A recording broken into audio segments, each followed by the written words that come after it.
far as what happened last week, like I said, we're coming up on the week of IFA Nationals for the U.S., and several people were saying they were getting phone calls, and they were being threatened. Whether I call them phone calls, whether it happened in person, because some of them actually did happen in person. Some of these conversations did, but I'll call them all. I'll call them all phone calls.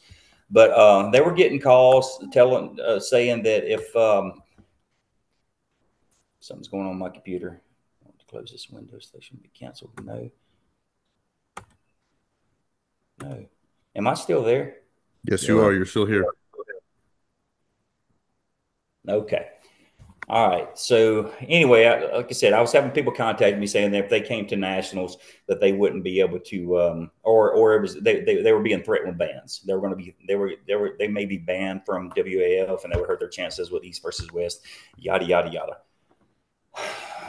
It came out real soon who was threatening the bans, and I mean I was never even wanting to say his name. I made a post on Facebook pretty much because I was pissed off, and I knew that he would see it, but I wasn't going to say his name. I just made a post and said anybody threatening bans pretty much is an enemy of mine, and I was pissed off when I made the post. I'll be honest about it. Chance and I were already partnering up on some things behind the scenes. We were going to do some things together there in Florida, but again, whenever I made that post, I was pissed off, and I knew he would see it, and he would take it for what it was.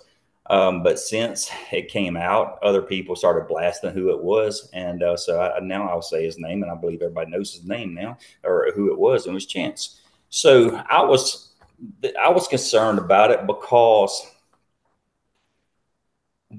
this is not old news. This is 5-year-old news. Chance's defense was, I'm just advising people. I'm letting my athletes know. I'm just letting them know that they may have problems or whatever else. But it's not old news. This is again, this has been going on since 2019. And the WAF has a representative in the US. They have a rep for every country. And that rep is the one who keeps up with athletes within that country. And if there's an athlete that's competing for IFA or for PAL that needs to be banned, he'll do that. He's the one that puts them on that list. If that representative, and I've already spoke to that representative, we had a long conversation today, and just so I would be informed on how it actually did work, and that is how it goes down. So if that representative for the United States, or in the United States, if that WAF rep, if he's not making phone calls, why the hell is Chance making phone calls? Why does Chance feel like he needs to call and tell people, hey, if you go to IFA Nats, you're going to be banned, whenever the person who's in charge of that's not even doing that? Okay, so that excuse that you're just advising people is nil and void. Also, when I spoke to the WAF representative today, I asked him about several competitors because I don't have the list. I don't have access to the list, but I know the ban list is out there. So I asked him about, well, actually one specific competitor. I asked him if this person is on the banned list. The person I'm talking about is somebody who's ranked in the number 1 or 2 spots in the United States, and they compete for IFA. And he confirmed, no, this person is not on the banned list. So if you got somebody that high profile that's consistently ranked number 1 or 2 in the United States, that consistently competes for the IFA, if they're not even on the banned list, why should anyone take it upon themselves to call athletes and tell them, hey, if you go to IFA Nats, you might be banned? So that's what that was all about. It struck a nerve with me. It's cost me a lot of money with the ban threats going back to ENGIN. And that's another thing that pissed me off with Chance, is because Chance said, I'll do anything within reason for ENGIN. If ENGIN asks me to do something, I'll do it within reason. That's not his exact words, but it's pretty much his exact words. You can read it on. It's still published, so it's on my post. ENGIN has cost me a lot of time and money. He has called my athletes, people that were competing for me, and vendettas, calling them, telling them if they competed for me that they wouldn't be able to compete with him. He did this to one person that actually got flown into my event. They were at my event already. I flew them in. I put them up in a hotel for the weekend. While they were there, before they competed, he called them up, said, "Hey, if you compete for him, you can't compete for me." This was over 2 years ago. This person still has not competed for ENGIN. Wow. Yeah. Wow. So why are people bowing down to him? Number one, first off, I'm a Southern American. I just can't bow down to anybody, no matter what the consequences. That's just the way that I'm built. But even if you are, how do people bow down to him on the hopes or the chances that you might get to go over there and compete for him over what? It's not even enough to pay your house note. It's damn sure not enough to pay your monthly bills. And it's on a hope or a whim that you might get to go over there and compete. Man, there are other organizations that we can compete for right here to get exposure, if that's what it's really about. And that's got to be what it's about. It can't be about the money, because the money's just not enough for somebody going for the first time or something like that. There are other organizations that we can compete under to get the exposure. Call the guys up there at the High Five, man. They're a pretty solid group. I'm sure they'll put you on a card. Monster Factory, they're a really good solid group. I like the guys out of Arm Gods. Hell, Yeah. go to Ireland and compete for the Arm Gods guys. That'd be a hell of a lot better. None of those guys are going to issue ban threats to you. We've got some really cool things that Igor is just now starting up again in Dubai with PAL. Some really, really cool, promising stuff. And I'm telling you, if you're new in the sport and you don't know what somebody can do in the sport, just watch what Igor can do. Igor Mazarenko is the god of promotions in the sport of arm wrestling. That's just the way it is. These other promotions wouldn't even be here if it wouldn't have been for the Ukrainian war and Igor not being able to do the promotions that he does. But we've got some cool things started back up in Dubai, and Zloty Tour is coming back again this year. The world famous Zloty Tour, the baddest tournament in the world yearly. Oh yeah. Wow, that's great to hear. Now, Yeah. I wanted to point something out, Sean. We have a few interesting people in the chat that are putting in some input. Someone who is saying, going back to the Chance situation, that Chance actually has a lot of finances involved in his East versus West event, so maybe he's trying to protect that. What do you think about that? That's fine. I mean, I understand protecting yourself, and I really do feel bad for Chance. I actually feel bad for Engen as well. I think they're all in tough spots that they're basically being told what they have to do. But again, I'm not built that way. I can't Yeah. be told what I can or what I can't do. I think they have chosen, Engen hasn't chosen the wrong org to support. But I will say that about Chance. I think Chance could have been a lot, in my opinion, it would have been a lot better for me to see him support an org that doesn't have anything to do with bands. Again, there are orgs out there. Arm Gods is one of them. I mentioned all of them, but I'd love to see him support one, put his time and effort and passion into one of those orgs versus an org that doesn't that supports these bands. But as far as Ian goes, Ian doesn't have that luxury, but I think he's got a big enough voice to where he could oppose it and maybe possibly get some things changed. He won't do that, though, as long as we're supporting him. As long as we're giving him what he needs from us, he has no reason to petition to WAF and say, "Hey, I need some help, guys. We got to get rid of these bans." He didn't have he has no reason to do that because we're giving him all the support that he needs. So why would he buck them whenever he has everything that he wants right now? I just think that I hate it for. It's really a tough spot, especially for me to even say, because I have a lot of friends that compete East versus West, and I have a lot of friends that watch East versus West, but I don't see anything changing until they're not getting everything that they want. Yeah, Yeah, the it's frustrating a thing. yeah. Go Oh, ahead. sorry, you Go go, ahead. Israel. No, go ahead. I was just gonna ask you what you were thinking. Oh, okay. Yeah, I was saying this with Ryan on the 98 show the other day, but the frustration is that with this sport, we're trying to grow the sport, we're trying to get it accessible for everybody. And I just want people to be able to get up and put their elbow on the table and try arm wrestling. And it's like, when we're trying to push it throughout the world, and then you get people that say, "Oh no, you're not allowed to compete in this tournament. You're not allowed to do that. You're not allowed to do this."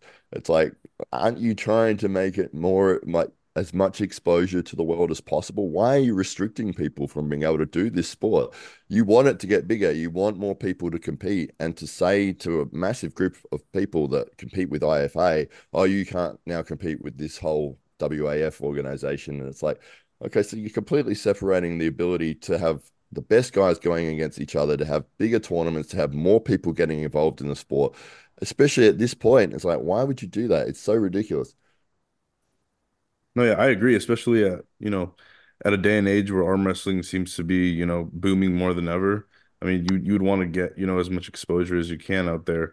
So I do agree on that. And it seems like a lot of these problems are things that, like Sean was saying, that could be ironed out a little bit better than they are. And it seems like based on, a few people's opinions and not wanting to, make peace, it's not happening. Yeah, so yeah, we've had the same issues with that even over here in Australia. I mean, all the way on the other side of the world, people reaching out saying, "Hey, if you compete with AWE or if you compete with certain organizations over here, you're not going to be working with us anymore." And it's like, what are you doing? Why do you care about somebody that Yeah. lives in fucking Australia? Like that Yeah. they're never going to be over there. Like it's very, very frustrating because it's like, why mess with other people's organizations or shows when you had no intention of using that person? It's just you're literally just harming the sport. Yeah. Yeah. Yeah. Yeah. What do you think about this, Ryan? You're a pretty big promoter yourself. Well, luckily, being the 98, I don't have to worry about the 2% guys. So, but yeah, I mean, I don't think any kind of ban or anything like that is good for the sport. Obviously, whatever level it's at, I think it's counterproductive to what we're trying to do. And maybe if enough people band together and contest it, maybe it's something we could get changed. And that's what it's going to take. It's going to take everybody getting together on board on the same page and being against the bans. But I just don't think it's.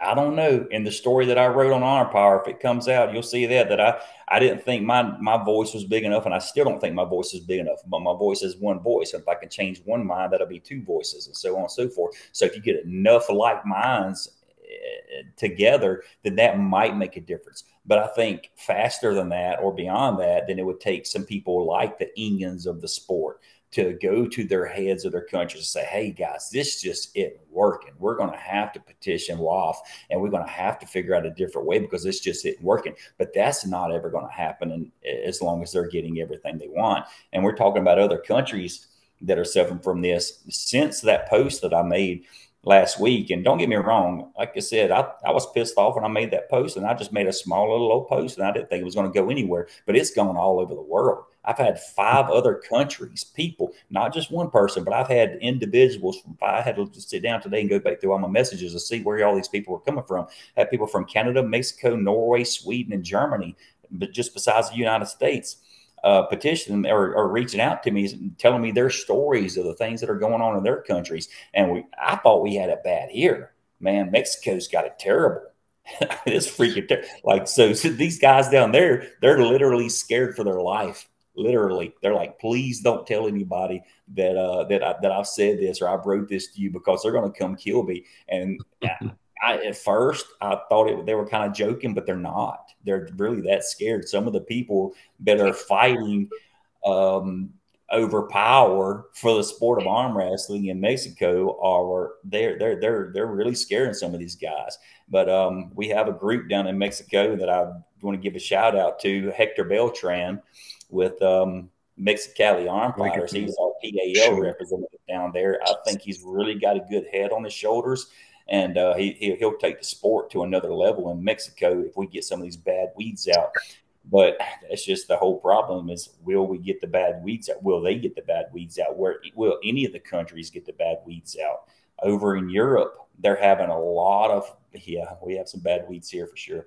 But in Europe, they're having a lot of problems with the referees. They're really sanctioning the referees of the tournaments. They're banning athletes for being refed by the wrong referee in Europe. Yeah. Wow. Yeah. Crazy. Real quick, I'd like to welcome Paul Italia to my podcast. What's up, guys? Yo, I'm having so much problems over here with my computer. I'm just on my phone right now. Sorry about that, but you guys are doing well, so keep going, man. Yeah. Yeah, I heard that if people get a photo with another athlete, from Oh man, There is that's no way. A photo. yeah, that's wild. So I've got graphics all over my truck. I've got PAL graphics and my name. I got all kind of graphics on my truck. And I made a jokingly post when I was driving to Ohio. It's an 11-hour drive, and so I'm on the interstate. So I made a post. I'm like, nobody drive beside me because you might get banned. And I thought it was kind of a joke at the time, but it's like, seriously now, don't take it back from Paul. But what we're talking about, or what I said actually, is as long as right now the big names in the sport like Engen, he's the one that's really sanctioning these or pushing these ban threats. Um, as long as he's getting everything that he wants, then he has no reason to petition the WAF for any changes. What I'm talking about when I say getting everything he wants is by all of our participation, all the athletes' participation, wanting to compete for him, bowing down to him, whatever else. And I'm not saying every athlete. No, don't get me wrong. I have a lot of friends out there that are competing with him or for him, and they're not bowing down to him. Matter of fact, I know one athlete that has stood up. And he has told me several times, he says, Sean, I'll compete at every, and this is the difference. This is what I don't get, because the bans are just the threat. It's not the same way across the board. This specific athlete competes for him, and he tells me that he'll compete at any one of my tournaments that I have him at. And he's already told him, and he said, I don't give a damn. I'm gonna compete where I want to. So he's put his foot down to him, and he's not banned. You know, so it's just that's my whole point. There's two, this is a two-part thing. Everyone needs to stand up against the ban threats, whatever it takes, wherever you are in the sport, whether it's watching a PPV or wanting to go compete for him, or listening to his ban threats for 2 years and you still don't go compete for him.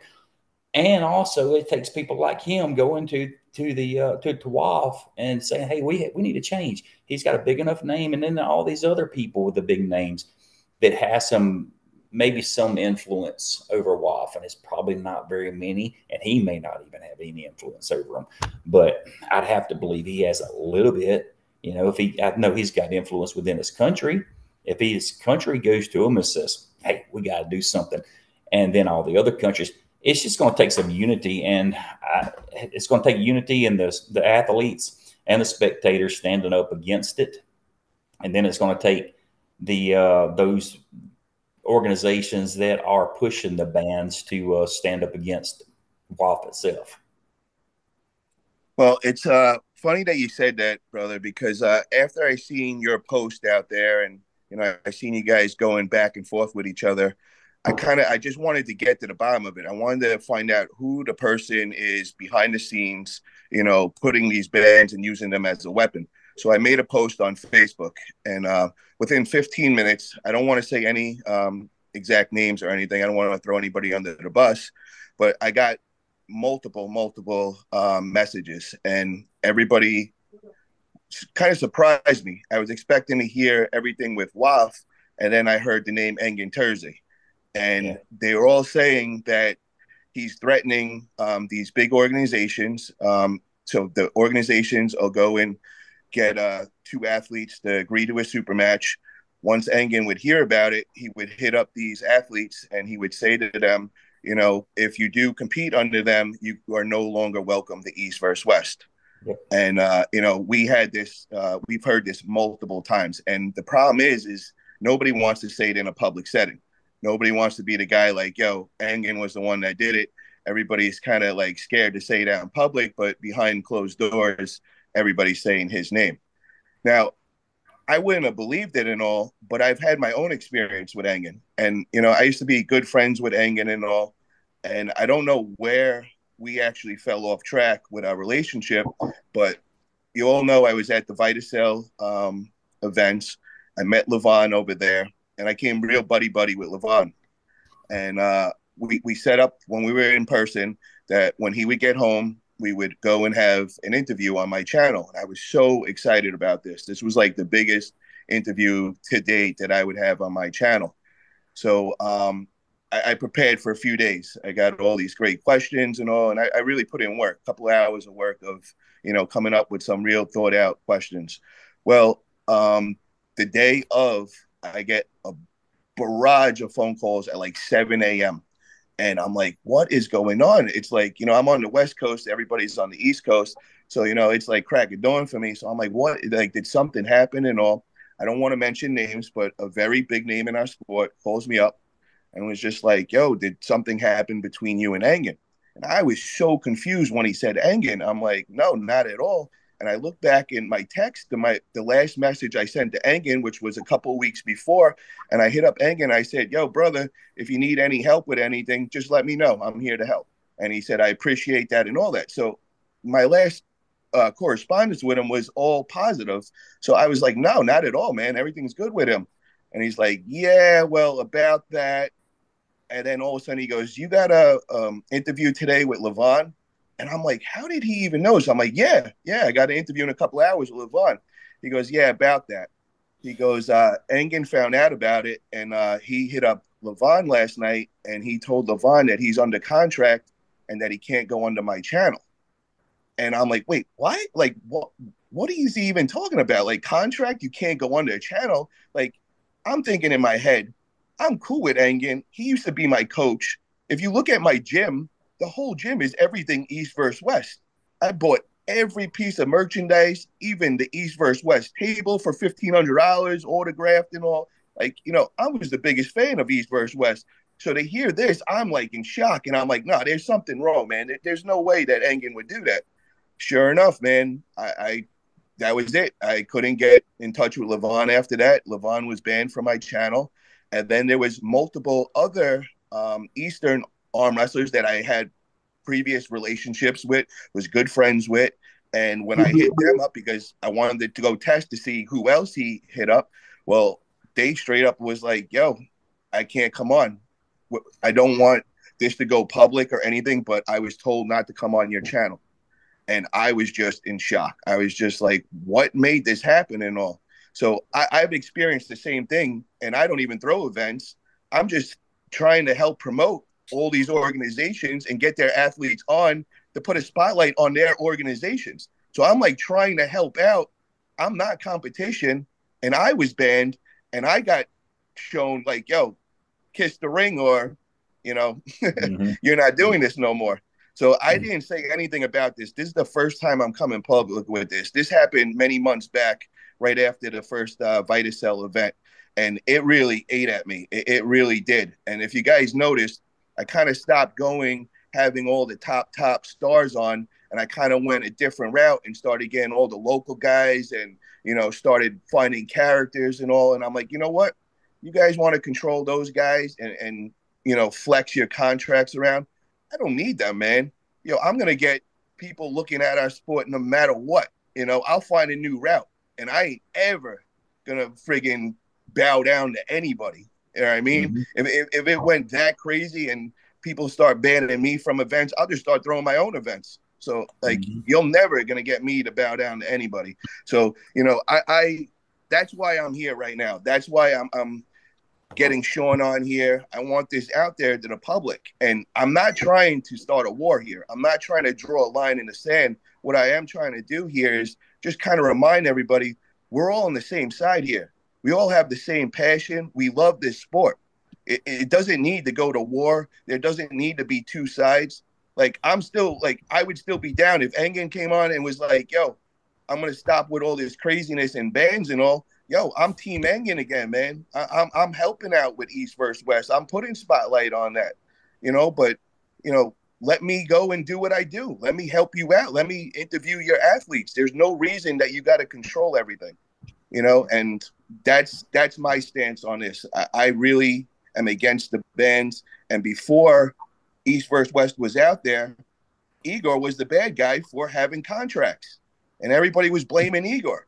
And then Engin was saying to everybody, like, he's never going to do contracts and all. Now, I know when he said that, it was very early in his business endeavor and all. And I know eventually there probably is going to have to be contracts once big money's involved and all. But we don't need to have contracts where we lock athletes down more than one event. You know, let them go compete wherever they want. So that's my whole take from it. I don't want to go to war with Engin. I'm hoping, like me saying this right now, he's not going to go and take offense to this, and that he's going to say, yo, we're all on the same side here, and let's just spread arm wrestling, man. Paul, that's the funniest thing I've ever heard in my life. What do you mean? Hoping that this is not the start of a war with Engin? Yeah. Yeah. But I hope he realizes, man, you know, like, I'm not competition. I don't think anybody here wants to be competition. I think everybody wants to just do the same thing, you know, and, you know, we don't have to like go competing with each other, fighting with each other, banning. I mean, that's all counterproductive in my eyes, man. You know, maybe I'm wrong. You know, you guys can correct me if I am, but I like to look at arm wrestling as a positive endeavor that we all could do positive things to spread the sport. And we don't need to go to war and bring negative into this, because that's all it's going to do is bring hate, and we're not doing what we're trying to do.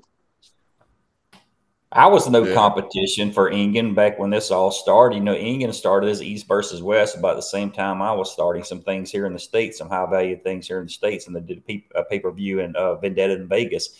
But I never offered what Engin offered from the very beginning. You know, I didn't have the kind of that kind of money or support or I mean, we had the pay-per-view the same, but that's about it. But I was never any competition for him. For him to call guys and saying, "Hey, if you compete for him, if you go to his tournament, then you can't compete for East versus West." That was just ludicrous to me for him to tell people that they come to. I have so many people, like I say, that they actually got that phone call from him. If you go to any of his tournaments, you cannot compete for East versus West. And some of these people have never even competed for East versus West, and this has been years ago.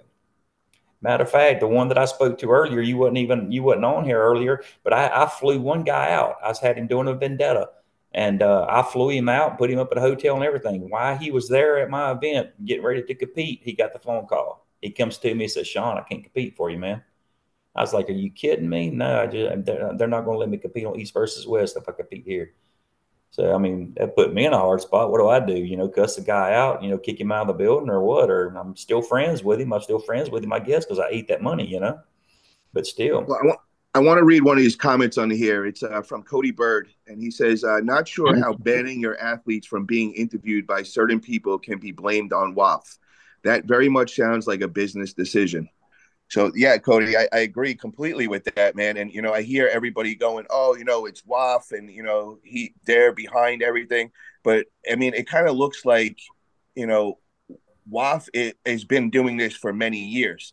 It's now, it seems like Engin is using the WAF ban kind of as like a weapon and like, yo, you know, you can't compete there because, you know, they have IFA referees, you know, and that's what's being done right now in my eyes. We all know that the WAF and IFA have been going to war with each other for many years, but what I think is new and what's behind the driving force that's really stirring things up and the one that's scaring the athletes, it's not really the WAF, it's the Engin